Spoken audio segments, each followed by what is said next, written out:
As part of routine maintenance of your firearm, proper lubrication of internal working parts will ensure that it functions reliably and will extend the life of your firearm. This video will review a quick method to lubricating a Benelli shotgun with an inertia-driven operating system before taking it out into the field. To properly lubricate your Benelli, you'll need the oil supplied with your shotgun or a light gun oil that can be purchased at your local sporting goods store. Before disassembling your firearm, always visually and physically check to make sure your firearm is not loaded.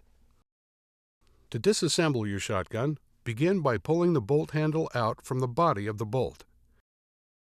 Unscrew the fore-end cap counterclockwise and remove it from the end of the magazine.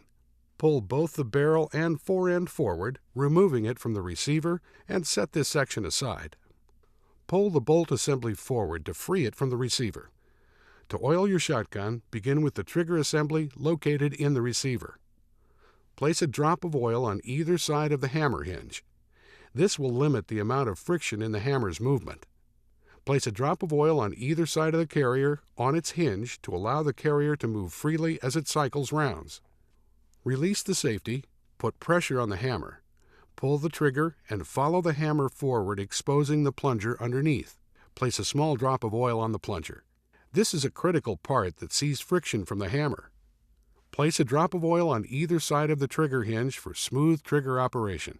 Place a drop of oil on the carrier spring and plunger. Return the hammer to the cocked position and engage the safety, being careful not to let the hammer slip from oily hands. Now take the bolt and place a drop of oil on both bolt rails. This will allow the action to operate smoothly and will prevent any cycling problems that can occur due to excess friction. Return the bolt to the receiver by sliding it back in place. Slide the bolt back slightly so that the recoil spring plunger recedes back into the recoil spring tube. Place 5 drops of oil into the recoil spring tube, holding the firearm back at a slight angle, allowing the oil to coat the recoil spring. Continue to slide the bolt assembly back and ensure that it locks in place. Return the barrel and fore end onto the receiver, making sure the top of the receiver snaps firmly into place.